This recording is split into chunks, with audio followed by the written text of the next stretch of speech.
I don't know about you guys, but when you're getting ready to go on camera and you're about to feature a celebrity makeup artist, you gotta put a little makeup on, right? So I'm gonna do this the easy way. So my hair is not the best looking, so I have this hat on. I'm gonna add a little bit of gold to my lid.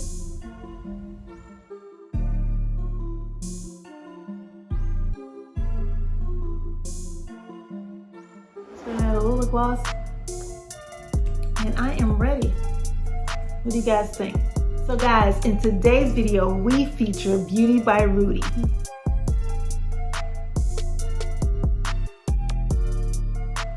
So if you are looking for content every week that will help educate you, inspire you, and transform your life, your business, and your brand, you are in the right place, the Salon Chat, where we have real talk with real professionals sharing real life experiences.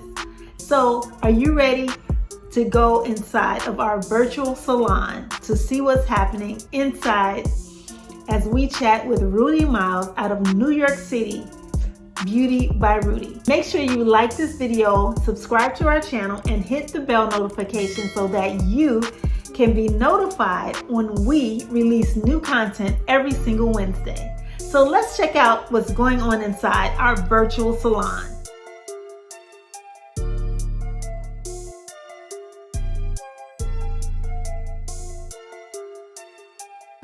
Our dads are brothers, so that makes us first cousins. So what's up, Rudy? Beauty by Rudy. Hello, hello, hello. Glad to be here. I am well. I am healthy. Yes. And sane. I keep saying I am healing and dealing. That's the space I'm in today. That's a good one. I need to put that down. Healing and dealing. That's a good affirmation for every morning, right? I especially started off with I am. I am. Healing and then no, that's really true. One of the things when I train new makeup artists and I say starting today, starting this training, you will never say I do makeup. You will always say I am a makeup artist, because words matter, and it's something as small as that. So you're right. They do, yes. That's especially when you put I am in front of it. I am, because everything that follows it, you have given power to. You can do anything with I am. You can add something positive to it, or you can add something negative to it, and whatever that is, that's what it's going to be, right? True.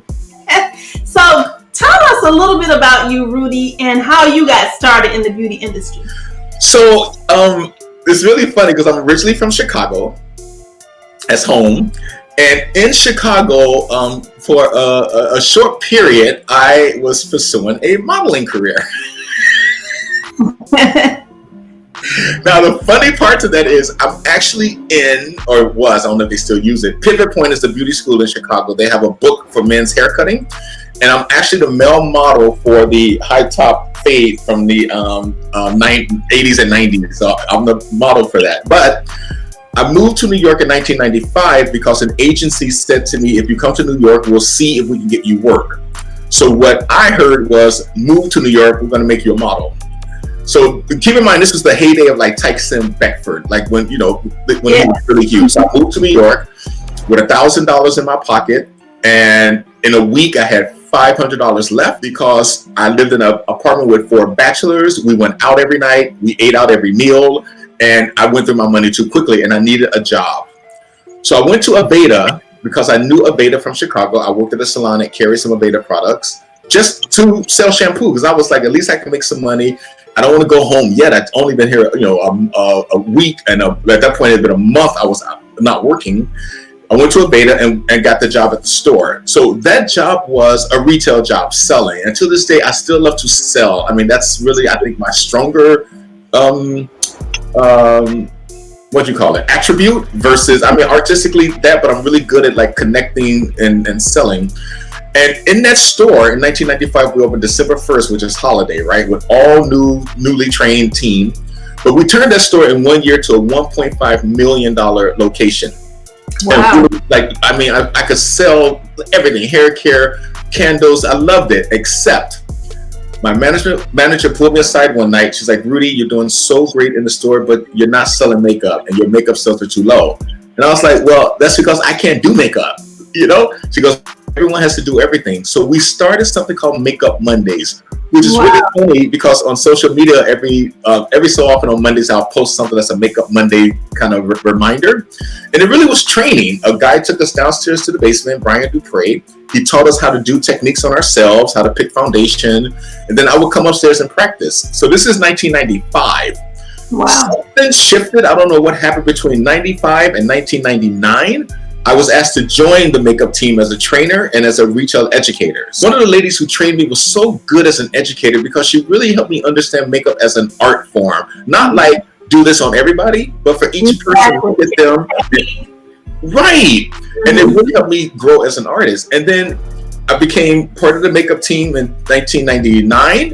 And then by the year 2010, I left Aveda and started Beauty by Rudy, but I left Aveda as director of makeup. So I really created this whole career at Aveda coming from the retail floor.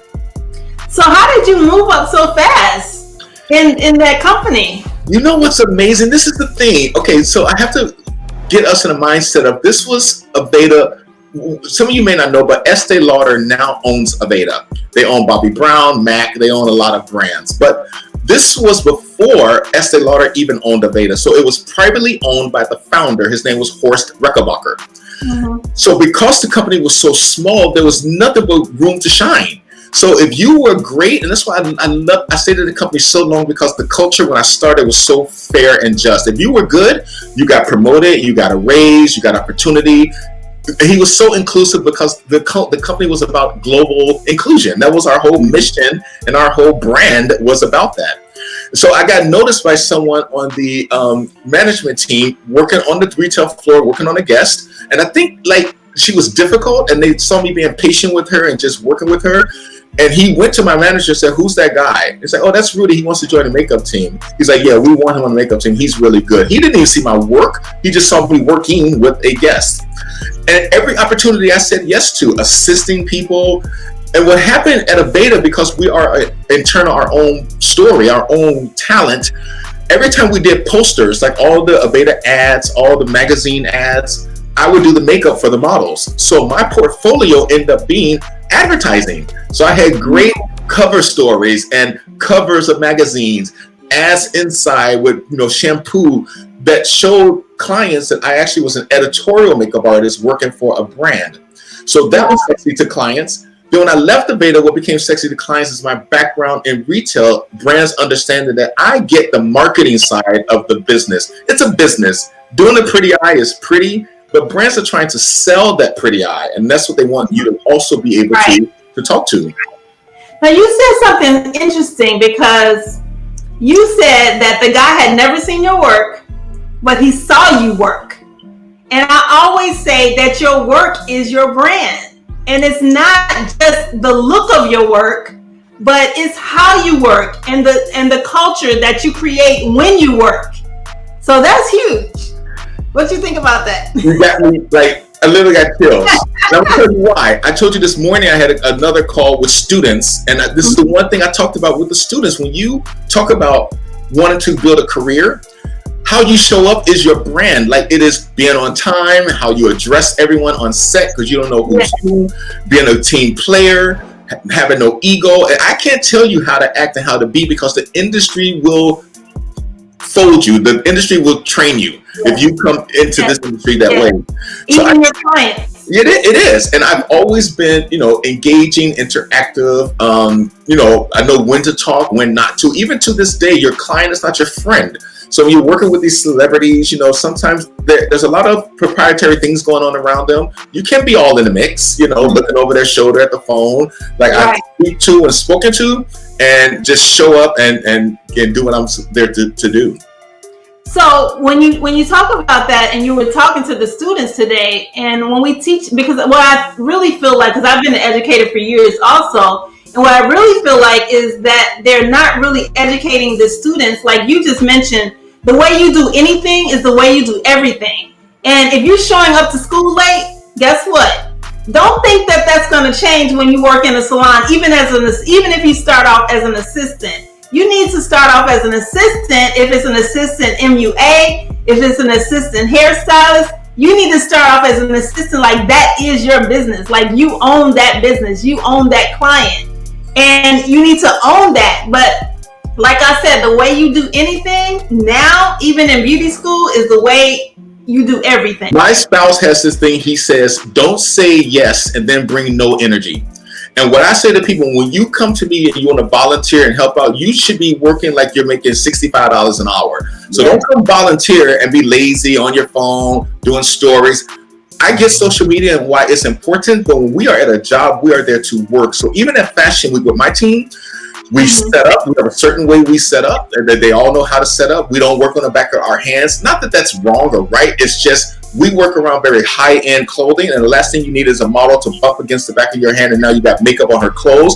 I also don't like the way it looks backstage as a team when we get our footage back, and there's makeup all over your hands. Like we just don't work that way. That's just our thing.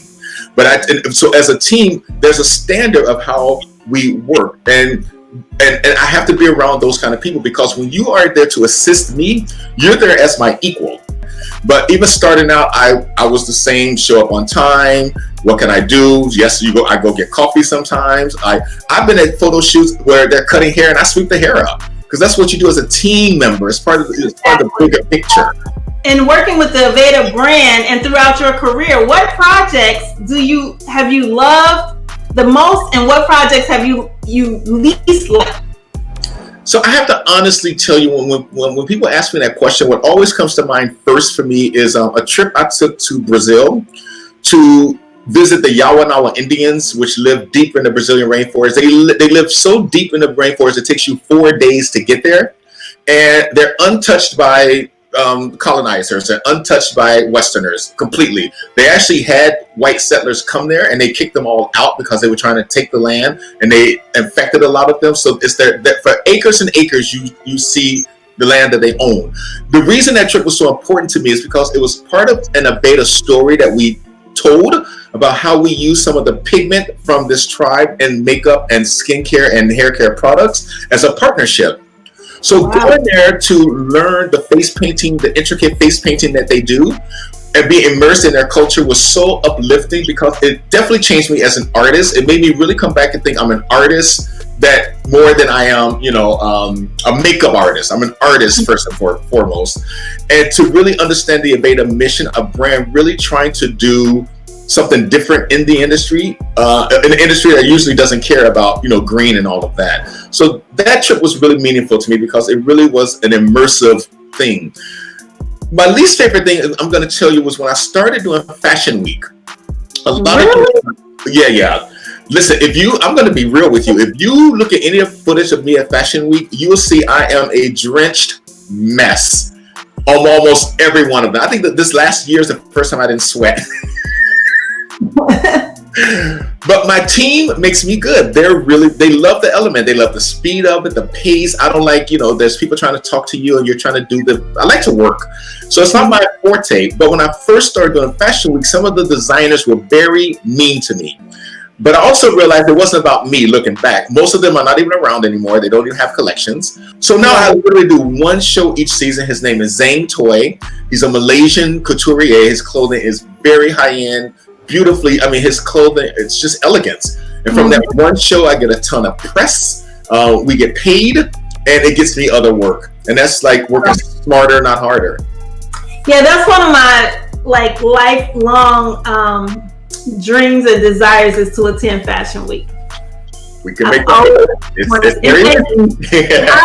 I really feel like maybe not in your position, but like working behind the scenes, I love that fast pace. It's a lot, but it's always at the end, it's worth it. And one guy, he assists me, Mike, he's always like, I got you, man, I got you. I was like, yeah, I know. But they know how I get, but they support it completely, which helps. So what are some of the ways that you were able to allow the Beauty by Rudy brand to emerge within the New York scene, even though you didn't really go there to do makeup? I mean, that's an awesome story. You go ahead to do makeup, and then you find yourself years later, this amazing makeup artist and known throughout the New York City's market and other markets because you do a lot of traveling also. I did. You know, the beauty of Aveda, and I keep going back to that because most people don't even know Aveda makeup. They're like, Aveda makes makeup? Because we're known for hair care and body care.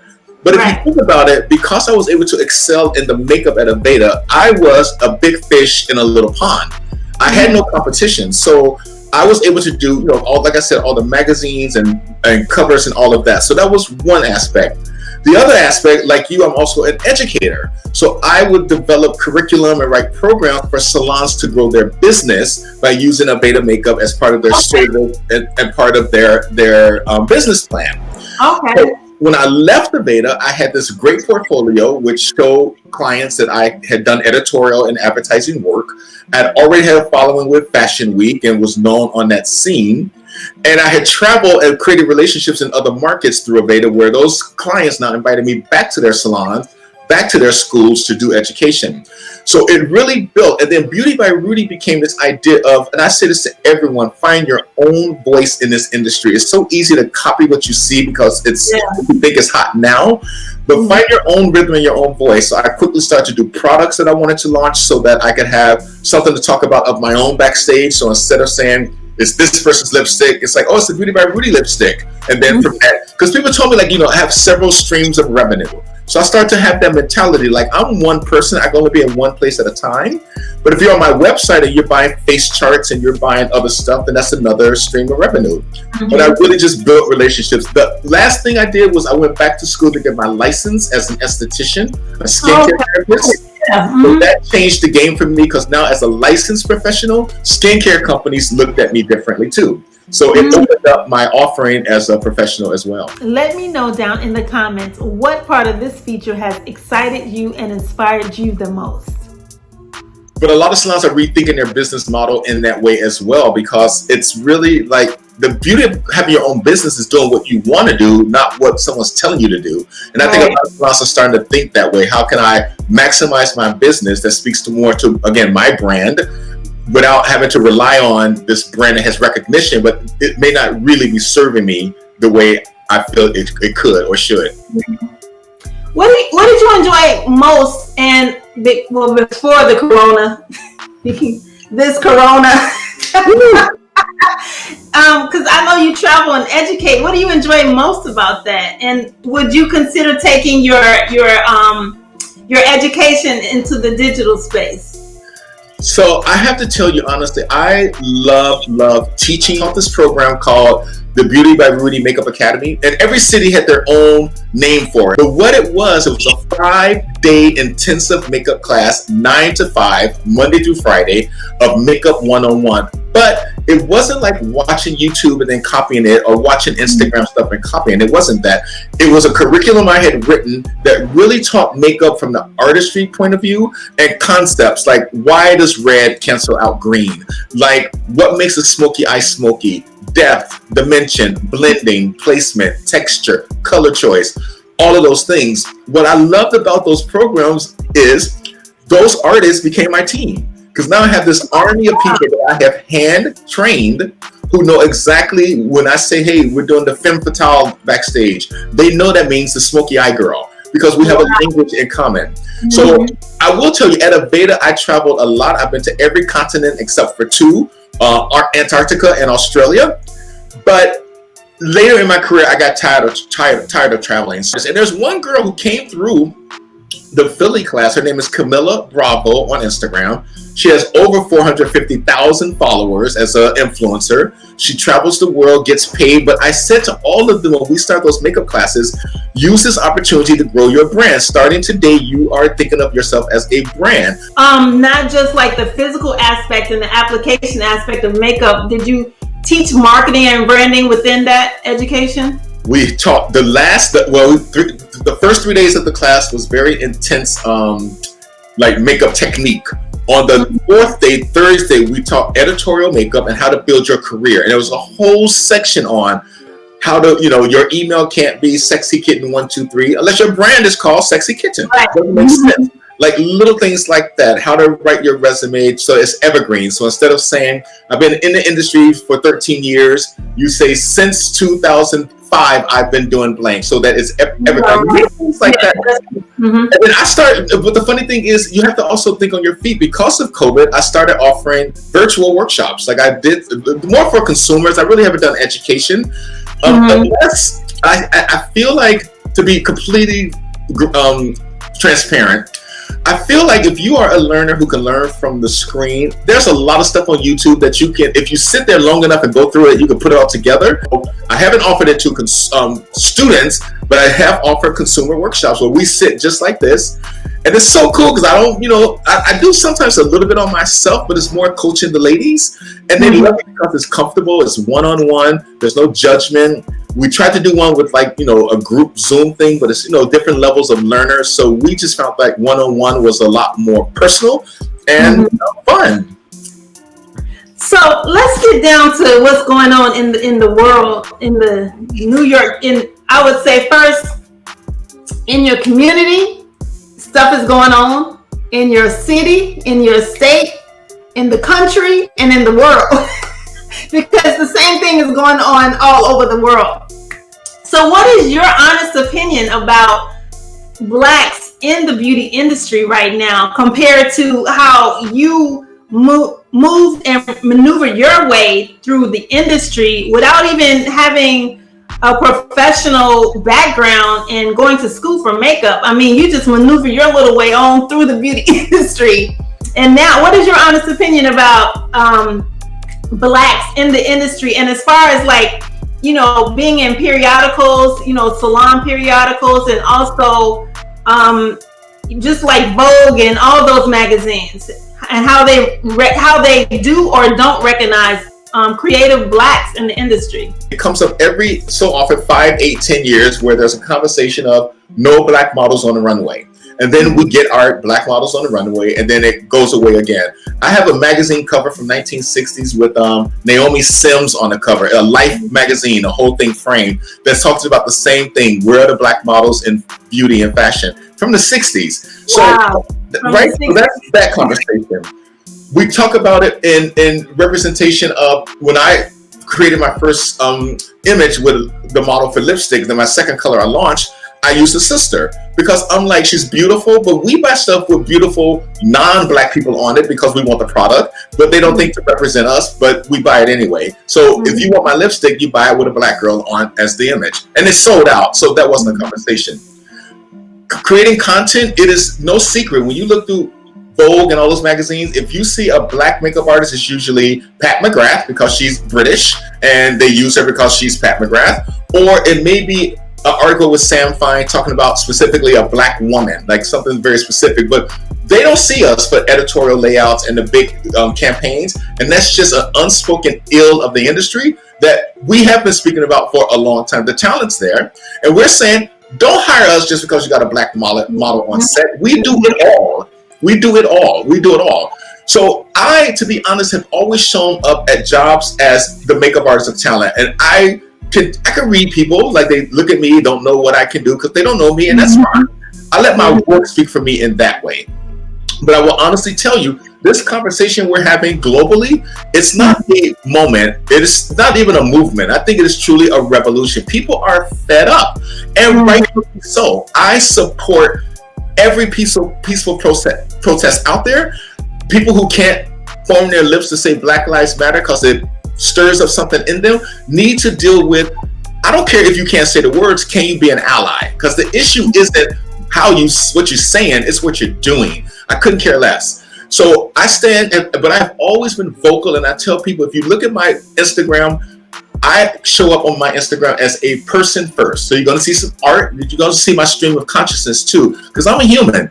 But I've always been up for human rights. I talk about trans rights, gay rights, marriage equality, women's rights, immigration, because I believe in human rights, and I'm going to voice that. So if you, client, see something I've said that has offended you, and you're not going to hire me because of it, we're not offended anyway. So that really works out just great.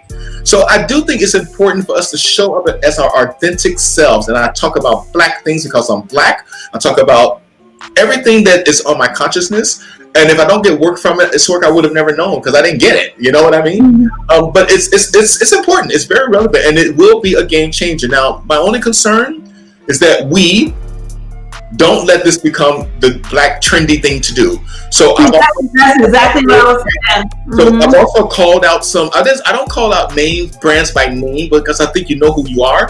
Because I tell people, this girl wanted me to post this meme about all the brands that haven't said Black Lives Matter or something like that. I said, no, sister, this is what I'd rather do. I'd rather go back to January 2020, look at what they were talking about then, because that tells me who they are. Make sure that brands understand putting up a black square for one day means nothing. Putting up Black Lives Matter means nothing. What are you going to do internally with your infrastructure, with representation? And I'm going to go even a step further and go, like, if we're supporting them, they need to be doing something in our communities. Like, the ask is different now. The ask is different. I don't need you to just put me on your campaign. We need you now to contribute to us building.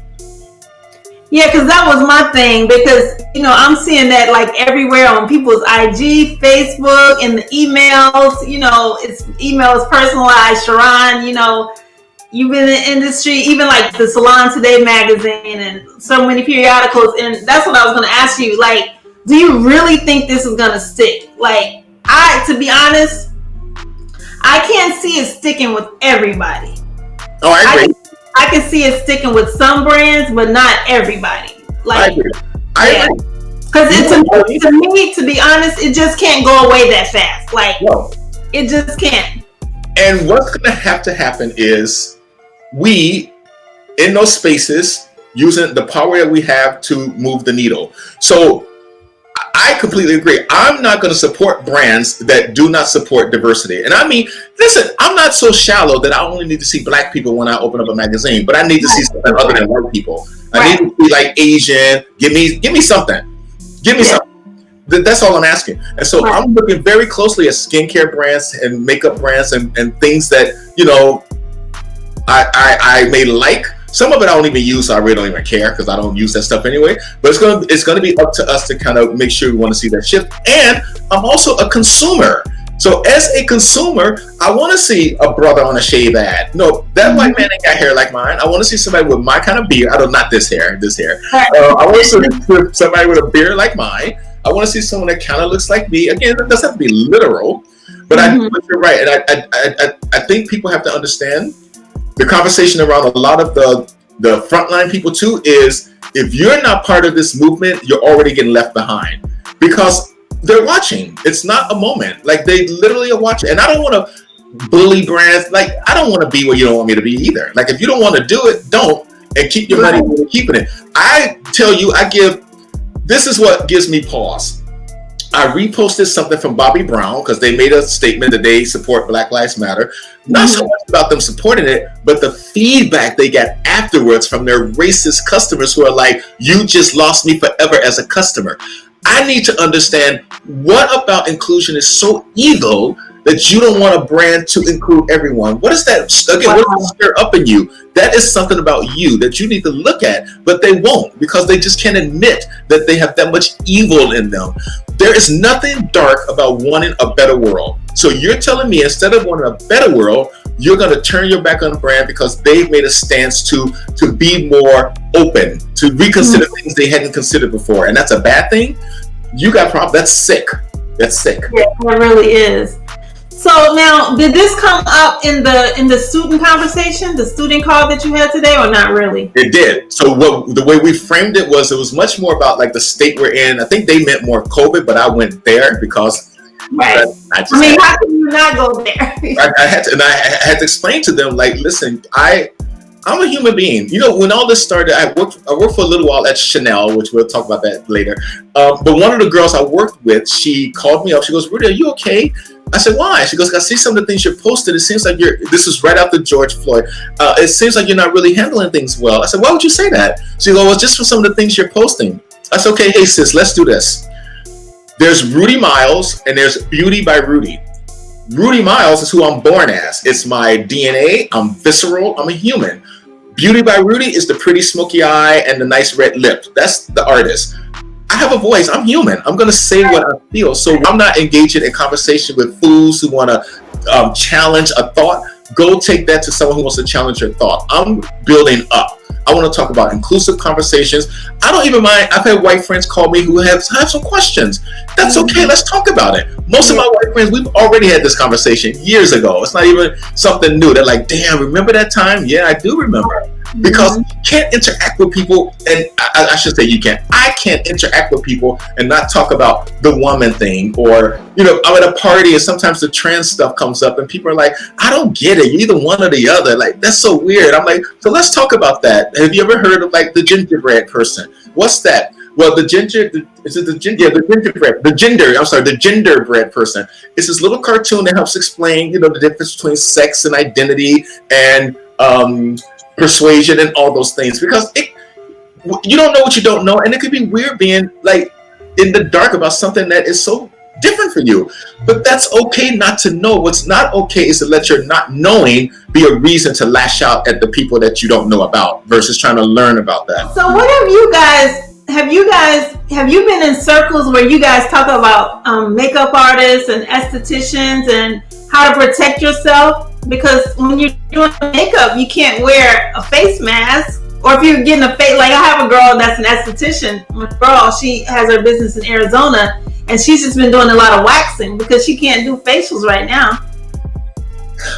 You know, have you guys, like, have you been in circles where you've been talking about that and you kind of thought that through a little bit, or not? Maybe not yet. So this is all so different that different doesn't really even describe it. Right. It's just so surreal.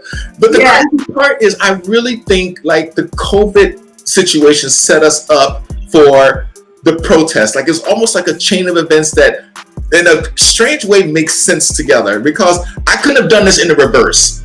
I couldn't have had the George Floyd thing happen and not be able to go out in the street afterwards. Like, I could not have done that. So I never thought of that. I could not have done it. That's why, Sharon, I really believe there is a divine design. I don't have to know what it is. I just have to have faith that it is. The other part is, I actually went yesterday to get tested because we have a place right in my neighborhood. So my spouse was like, well, when you get the test, what you gonna do with it? I was like, I don't know. I just want to know. Because the one thing is, when we go back to work, some brands are even asking to be tested 2 weeks before and then right before. So that's that part. Mm-hmm. We're looking for, and I mean this with all respect, I'm not a doctor. I use a lot of common sense. For me, when this all started and they were talking about the senior citizens and all that, I was like, if you can breathe, you can get it. That's why I was there in March. I was like, that don't work for me. That don't work for me. So I started, March 16, I stopped going out and doing all that. So we're looking to the professionals to kind of help tell us that. But the unfortunate part is, they don't do what we do. Like, you in a hot room with steam. One girl who works in Milwaukee told me what they do is, when everyone gets to work, they all wear the shields. Everyone wears a mask. When the patients come, Lord have mercy. When the clients come, that's how I feel. That's how I feel. When the clients come, it's got your brain thinking all kind of ways, right? So when the clients come to the salon, they have to wear that mask. But when they go into the facial room, once the client takes off their mask, the esthetician must always wear her shield. Yeah. So that's how they're managing it. I don't know if that came from their governor or their health professionals, but we're looking for that same thing. And then all these things with gloves and, disposable capes and sanitizing workstations, appointment only. You know how many salons double and triple book? Because that's how they really make their money. And so now we can't do that. The other truth is, we're going to have to look at how long we can do this way. To be honest, we're going to lose apparently a lot more people to this. Mm-hmm. They talk about what's it called, herd immunity. At some point, we have to figure out how we can work with this, because we can't live like this the rest of our lives. It's not realistic. No, it's already at the beach. Because this is coming up on my 3rd week back, and it's been a little interesting. I've been wearing my mask, and my clients wear their masks. But to be honest, when I'm cutting, when I have to really get around the ears, because I do a lot of cutting, I do a lot of color, I ask them to take their mask off. And I just keep mine on. I don't wear the shield. And I just take the proper precautions. I'm behind their head when I'm working, on cutting, maybe on the side.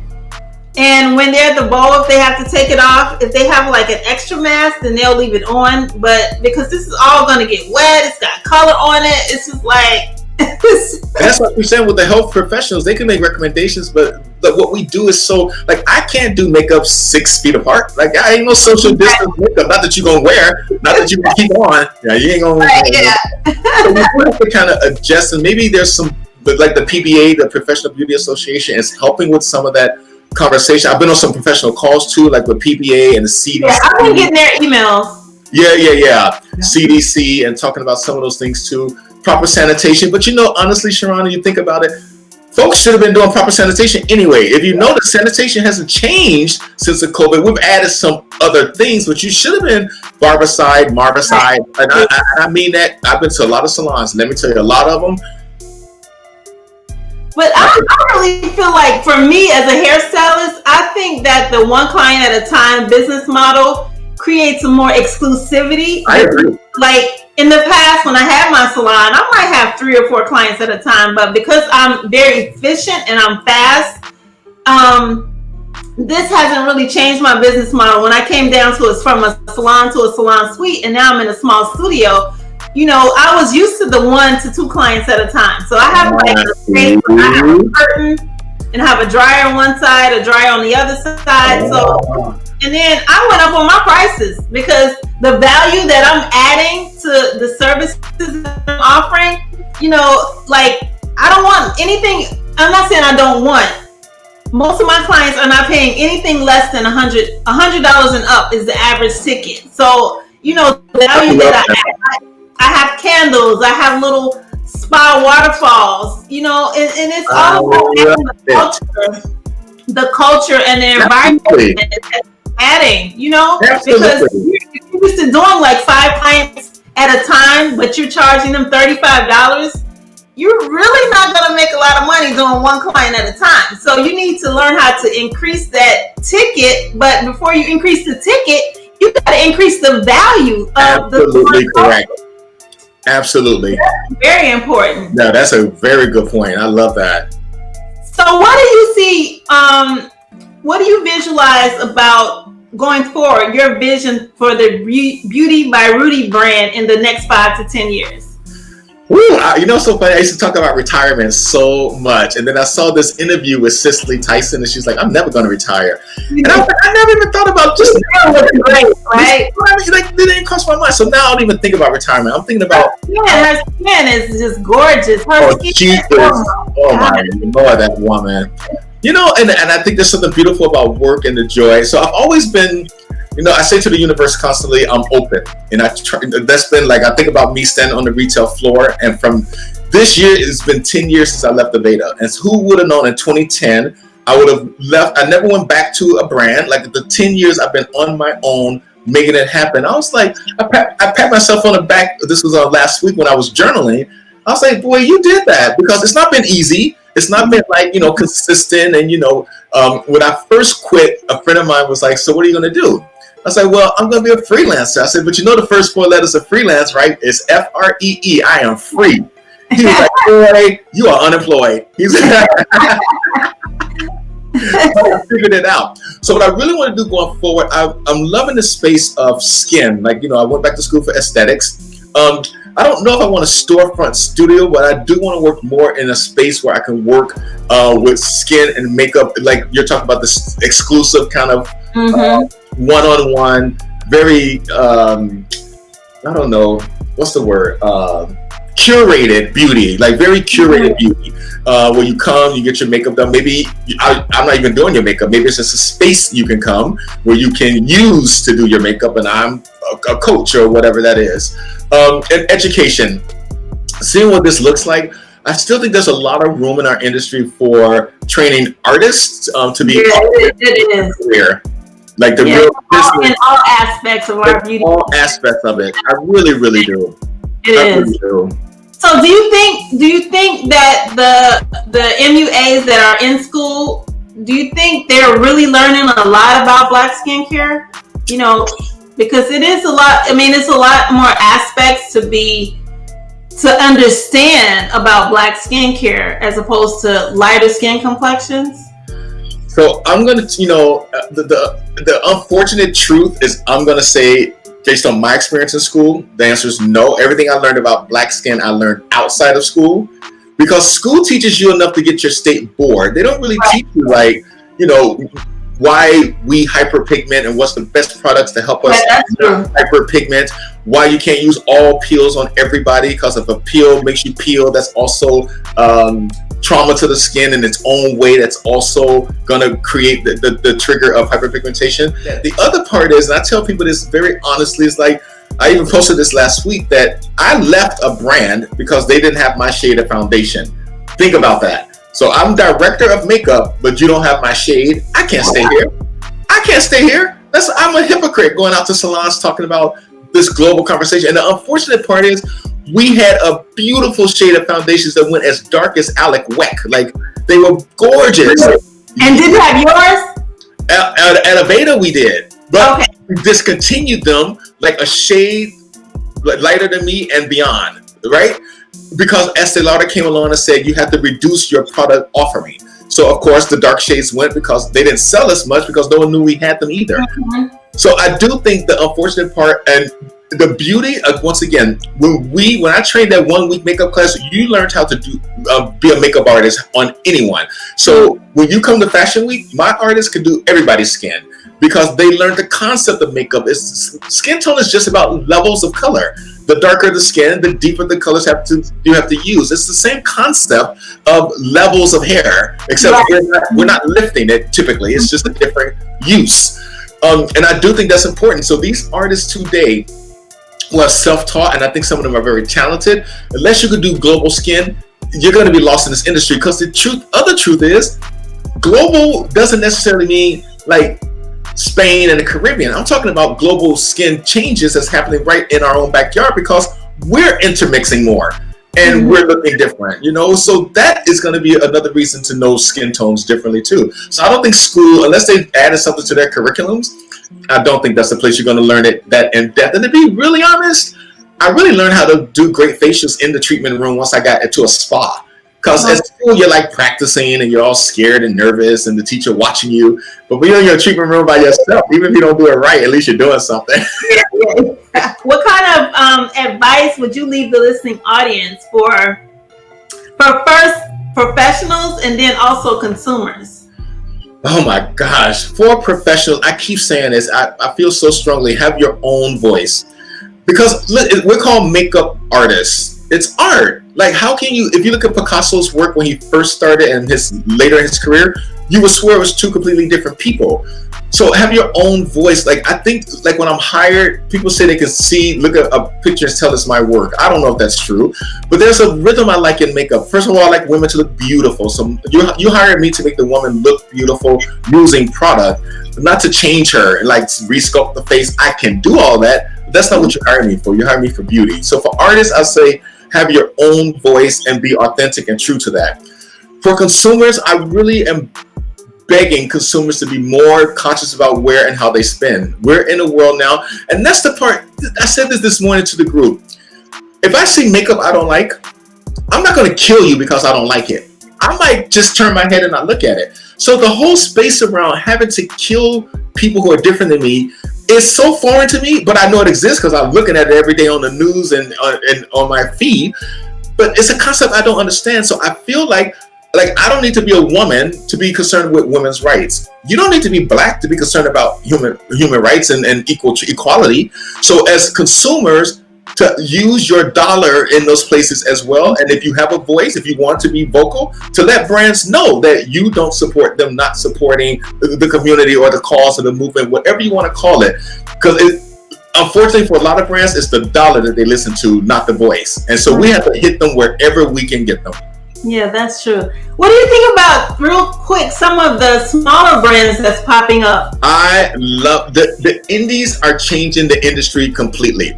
So now I don't really think of Fenty now as an indie, but when it first launched, like what she did was an indie move by launching the way she did and knocking all the sales out the water. The beauty thing about Fenty is that those shades, she's not the first to really offer a global shade range. She just did it better. Like she really talked about these are the shade ranges, and I'm going to talk about why we have so many shade ranges. So I do think in skincare they're great. I mean, Meta Good. I mean, there's so many who are doing great things. Yeah. The green story. Are you kidding me? You can't be green today and call that like new. The conversations have got to change, and these big brands are running scared. Look at retail. Look at brick and mortars. Look at all these stores that unfortunately jobs are also being lost when stores close. But even a retail model has to be rethought. Like it's kind of like done and dated. Our governor is calling it Reimagine New York. I think it's time to just reimagine our possibilities. I do.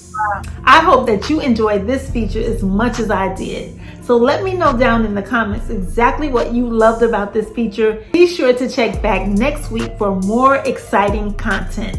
And until next time we chat, peace.